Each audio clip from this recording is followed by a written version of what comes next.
Berkawanlah dengan mereka yang sedikit membicarakan dunia, kecuali hanya seperlunya saja, agar hatimu selamat dari rasa bangga terhadap apa yang kamu miliki dan dari rasa sedih terhadap apa yang tidak kamu miliki. Ustadz Sony Abikim. Hai, halo, assalamualaikum teman-teman semuanya. Balik lagi di channel Tereska Maya, bareng saya Maya. Di video kali ini saya mau sharing kegiatan saya sehari-hari. Oh iya, gimana teman-teman hari ini? Apa kabar? Semoga semuanya dalam keadaan sehat ya, dan tetap semangat dalam beraktivitas. Kembali beraktivitas di dapur deui.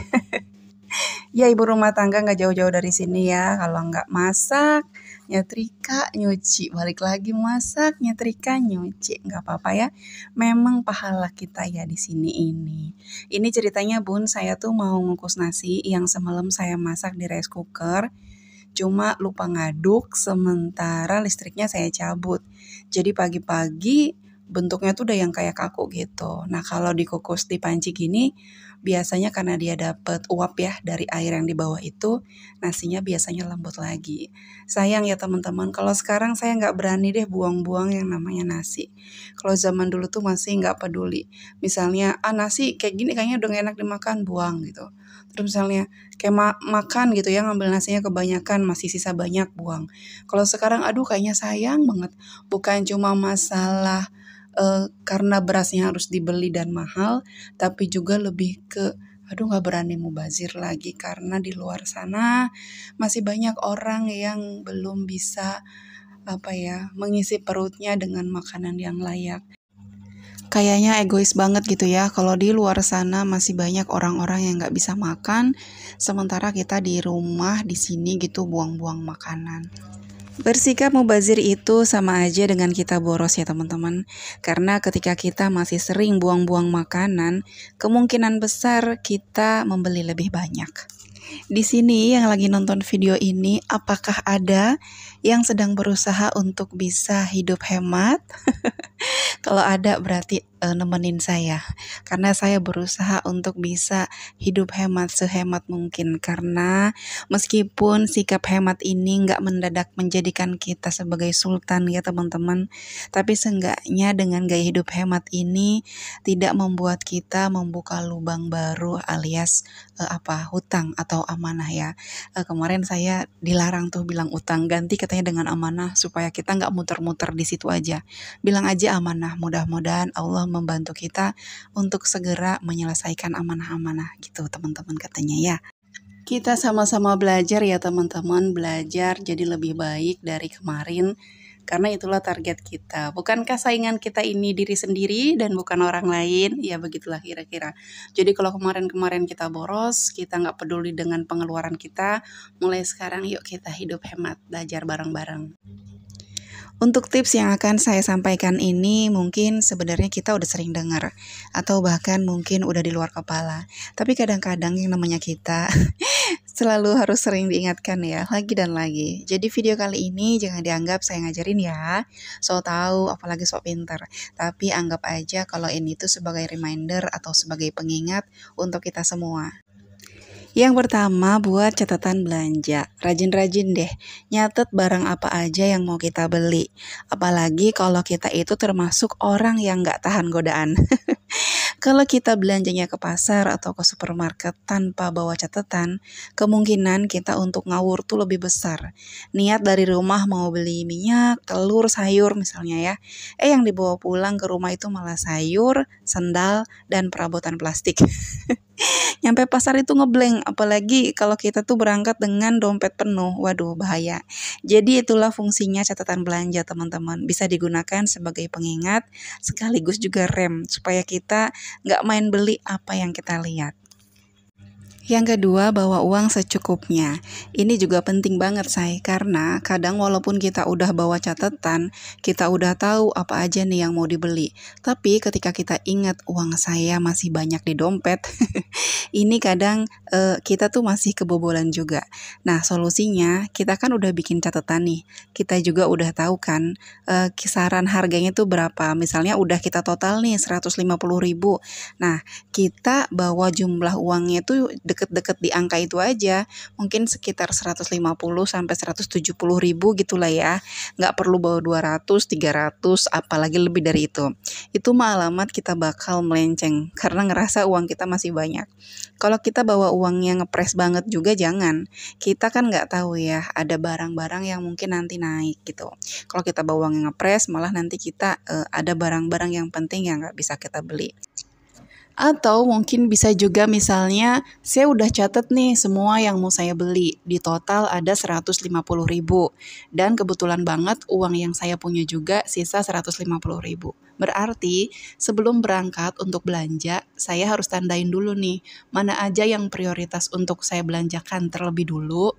Dan saya juga tandain barang mana aja yang sebenarnya tuh kebutuhannya nggak terlalu urgent gitu teman-teman.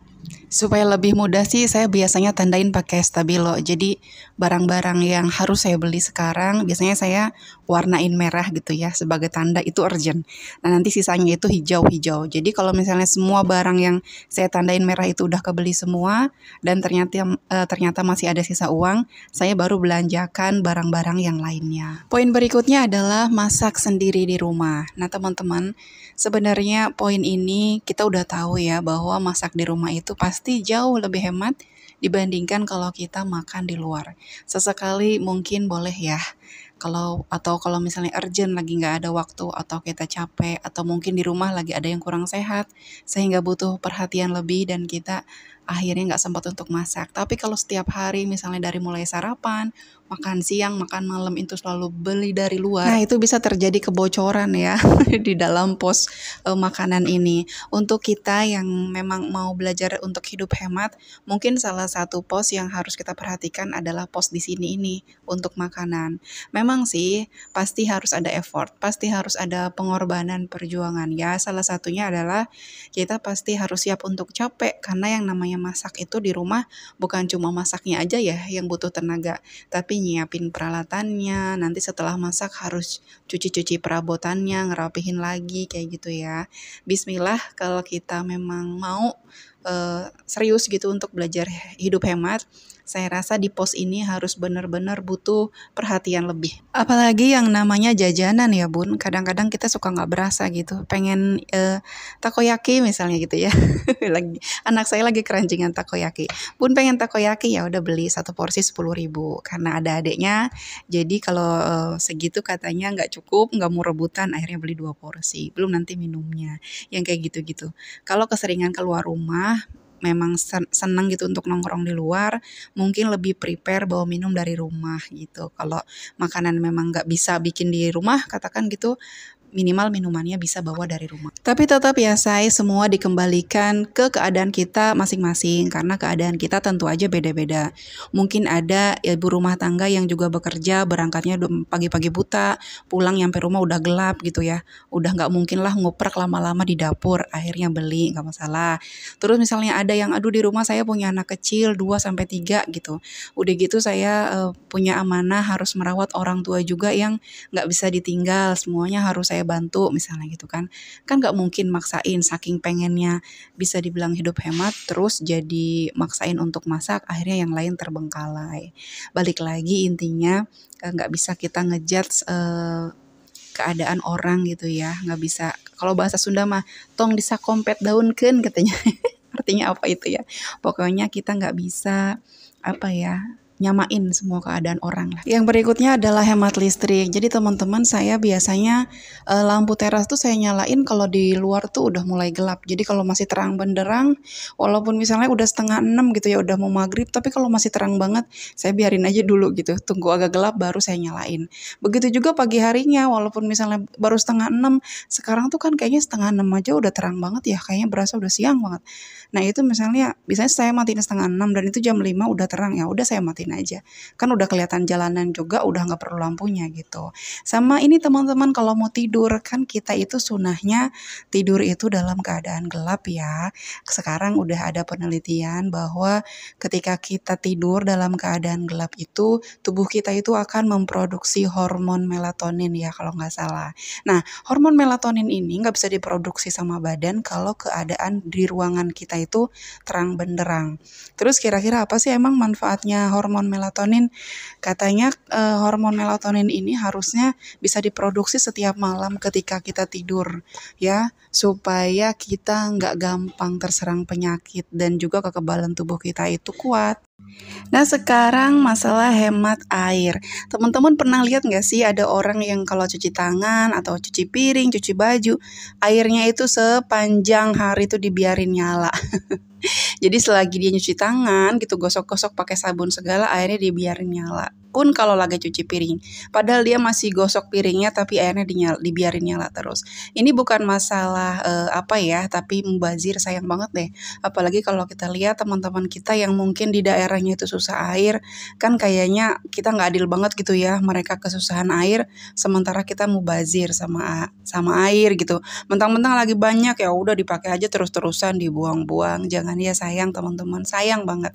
Saya kadang suka ngelihat kalau ada teman-teman yang di daerahnya suka mati airnya, itu mau ngapa-ngapain harus nampung airnya dulu kan ya. Tapi habis ini ada yang bilang, suka-suka saya lah, saya yang bayar kok listriknya, airnya kenapa situ yang repot. Wah, susah ya kalau udah kayak begitu, karena balik lagi ke prinsip.